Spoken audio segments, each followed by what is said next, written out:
guys, welcome back to Just Life Upload. இன்னைக்கு என் பாப்பாவோட 45th டே. So இன்னைக்கு வந்து பாப்பாவுக்கு வந்து வேக்சினேஷன் போடணும். அதனால நானும் பாப்பாவும் கிளம்பிட்டோம். இந்த வேக்சினேஷன் போட்டால் பேபிஸ் வந்து ரொம்ப அழுவாங்க அண்டு அவங்களுக்கு ஃபீவர்லாம் வரும் அப்படின்னு சொல்கிறாங்க. ஸோ என் பாப்பாவுக்கு வந்து இன்னைக்கு வந்து 46th டேனால இந்த இன்ஜெக்ஷன் போடுறதுக்கு நான் வந்து சுகாதார மையத்துக்கு தான் வந்து போக போகிறேன். ஏன்னா கவர்மெண்ட்டில் போடுறது தான் பெஸ்ட் அப்படின்னு எல்லாரும் சொல்கிறதுனால கவர்மெண்ட் பிஹெச்க்கு போய் தான் நான் இன்னைக்கு இந்த இன்ஜெக்ஷன் போட போகிறேன். நானும் பாப்பாவும் அதுக்காக ரெடி ஆயாச்சு. வாங்க பாப்பாவுக்கு என்ன ட்ரெஸ் போடுறேன் அண்ட் அவளை எப்படி ரெடி பண்ணுறேன்றது காட்டுறேன்.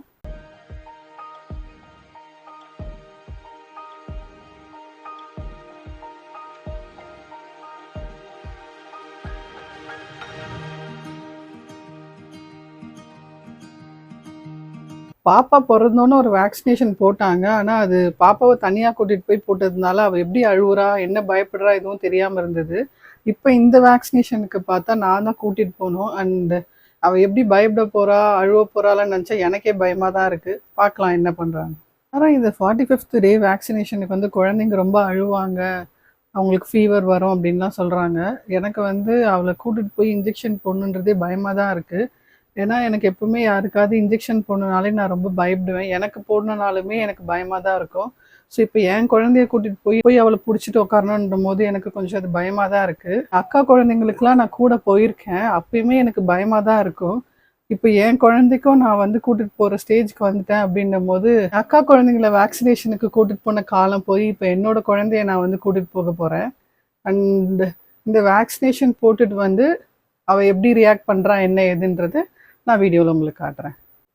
பாப்பாவை நான் வந்து ஏர் வாஷ்லாம் பண்ணி தான் வந்து கூட்டிகிட்டு போகிறேன். ஏன்னா வந்து யூஸ்வலாகவே பேபிக்கு வந்து ஏர் வாஷ்லாம் பண்ணோம் அப்படின்னா நல்லா தூங்குவாங்க அப்படின்னு சொல்லுவாங்க. வேக்சினேஷன் போட்டதுனால கண்டிப்பாக அவளுக்கு வந்து கஷ்டமாக இருக்கும். அதனால் நம்ம வந்து தலைக்கு குளிப்பாட்டி கூட்டிகிட்டு போயிட்டு வந்துட்டா வந்து அவள் அந்த டயர்ட்லேயே தூங்கிடுவா, தலை குளிச்சதுலேயே வந்து நல்லா தூங்குவா அப்படின்னு சொல்லிட்டு நான் பிளான் பண்ணி அவளை ஏர் வாஷ்லாம் பண்ணி தான் நான் வந்து அவளை வந்து இன்றைக்கி வந்து கூட்டிகிட்டு போகிறேன்.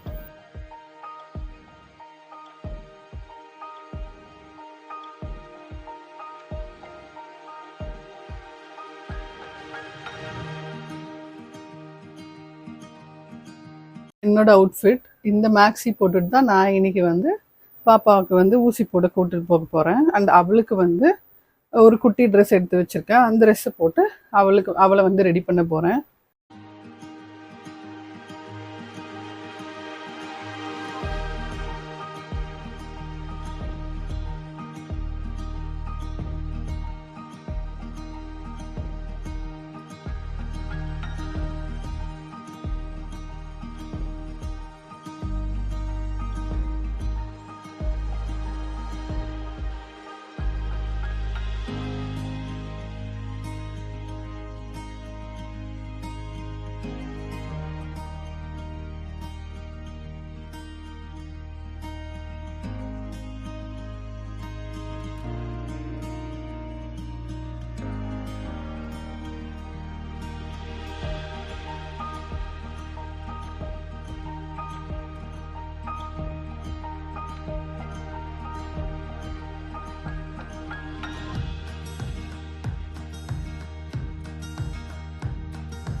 இங்கே வர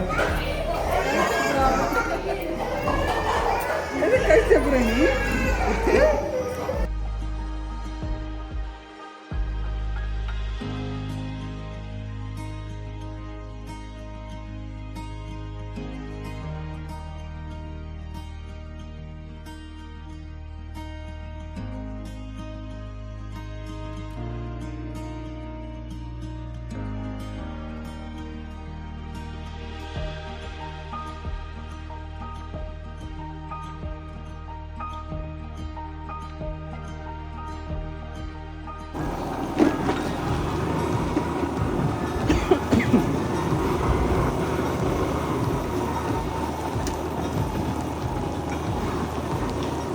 ஓகே, இன்ஜெக்ஷன் போட்டு வந்துட்டோம் நாங்கள். ஸோ எங்களுக்கு வந்து இன்ஜெக்ஷன் போட்டு வந்தாச்சு. 1/2 அன் ஹவர் கழிச்சு ஃபீட் பண்ண சொல்லியிருக்காங்க. அண்ட் அவளுக்கு வந்து ஒரு பேராசிட்டமலும் கொடுத்துருக்காங்க சிரப்பு. அந்த சிரப்பு நம்ம வந்து 1/2 அன் ஹவர் கழிச்சு கொடுக்கணும்னு சொல்லியிருக்காங்க. ஃபீவர் ஏதாவது இருந்ததுன்னா 6 hours ஒன்ஸ் வந்து கொடுங்க அப்படின்னு சொல்லியிருக்காங்க. கவர்மெண்ட்டில் கொடுத்த இந்த பேராசிட்டமல் தான் இதுதான் வந்து கொடுத்தாங்க இந்த பிஹெச்லேயே. ஸோ இது வந்து சப்போஸ் ஃபீவர் இருந்ததுன்னா கொடுக்கலாம் அப்படின்னு சொன்னாங்க. அண்டு சப்போஸ் அவளுக்கு வந்து கால் வீங்குது அப்படின்னா ஒரு இன்ஜெக்ஷன் போட்டதுக்கு ஒரு சைடில் போட்டதுக்கு மட்டும்தான் வந்து கால் வீங்கும், மற்றதெல்லாம் ஒன்றும் ஆகாது அப்படின்னாங்க. அது வீங்குச்சுன்னா மட்டும் நீங்கள் வந்து ஐஸ் ஒத்தரம் வச்சுக்கோங்க. இன்றைக்கே யூஸ்வலாக வச்சுருங்க, இன்றைக்கே வச்சிட்டிங்கன்னா நல்லது, நாளைக்கு ரொம்ப கஷ்டப்பட மாட்டாங்க. ஸோ இன்றைக்கி நைட்டு ஒரு வாட்டி வைங்க, நாளைக்கெலாம் வீக்கம் இருந்ததுன்னா வைங்கன்னு சொல்லியிருக்காங்க. ஸோ அதனால் இன்றைக்கி நைட்டு ஒரு வாட்டி நான் வந்து கொடுக்கலாம், இன்றைக்கி ஒரு வாட்டி நான் வந்து அவளுக்கு வந்து ஐஸ் ஒத்தரம் கொடுக்கலான்னு சொல்லி. இப்போதைக்கு பாப்பா வந்து அழுவல, அவளுக்கு பெயின் எதுவும் தெரியல இப்போதைக்கு. லேட்டரான அவளுக்கு பெயின் வந்தது அப்படின்னா கஷ்டம்தான். எப்படி ஹேண்டில் பண்ணலான்னு பார்க்கலாம். இது வந்து நான் நெக்ஸ்ட் டே எடுத்த வீடியோ. ஸோ நைட் வந்து பாப்பா வந்து ரொம்பவே அழுதுட்டு இருந்தா. அவளுக்கு வந்து ஃபீவருமே வந்திருந்தது. அண்ட் பாப்பாவுக்கு வந்து காலுமே வந்து ஒரு சைடு வீங்கிடுச்சு. நான் வந்து அவளுக்கு வந்து ஐஸ் பேக் வச்சேன், ஒரு 1/2 அன் ஹவர் கிட்ட வச்சேன், வச்சு எடுத்துகிட்டு இருந்தேன். ஸோ அதில் வந்து அவளுக்கு வந்து வீக்கம் வந்து காலையில் வந்து ஃபுல்லாகவே குறைஞ்சிருச்சு. ஃபீவர் மட்டும் கொஞ்சம் மைல்டாக இருந்துகிட்டே இருந்தது. அதனால பேராசிட்டமல் மட்டும் நான் அவளுக்கு வந்து கொடுத்துட்டு இருந்தேன் 6 hours ஒன்ஸ்.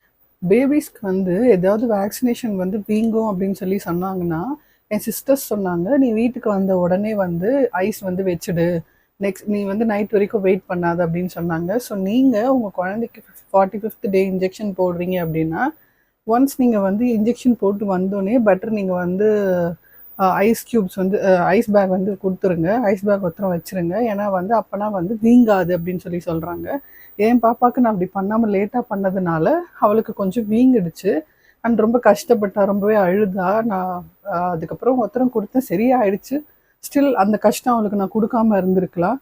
ஸோ அதனால நீங்கள் இந்த மிஸ்டேக் பண்ணாதீங்க. நீங்கள் உங்களோட குழந்தைக்கு இன்ஜெக்ஷன் போடுறீங்க அப்படின்னா வீட்டுக்கு வந்தோடனே நீங்கள் வந்து ஒத்தரம் வந்து கொடுத்துருங்க. ஸோ என்னோடய பாப்பாவோட 45th டே வேக்சினேஷன் வந்து கம்ப்ளீட் ஆகிடுச்சு. நீங்கள் ஒரு ஃபர்ஸ்ட் டைம் மதராக இருந்தீங்கன்னா ரொம்ப பேனிக் ஆகாதீங்க அண்ட் எமோஷ்னல் ஆகாதீங்க. இது ஒரு மஸ்ட் இன்ஜெக்ஷன் தான். ஸோ பயப்படாமல் உங்கள் குழந்தைய கூட்டிகிட்டு போய் கண்டிப்பாக இந்த இன்ஜெக்ஷனை போடுங்க. அண்ட் பெட்டராக ப்ரிப்பேர் பண்ணிக்கோங்க. அண்ட் உங்களுக்கு இந்த வீடியோ பிடிச்சிருந்தது அப்படின்னா என்னோடய வீடியோவை லைக் பண்ணுங்கள். இந்த மாதிரி மதர்ஹுட் வீடியோஸ்க்கு என்னோடய சேனலை சப்ஸ்கிரைப் பண்ணிக்கோங்க. See you all in the next video. Tata.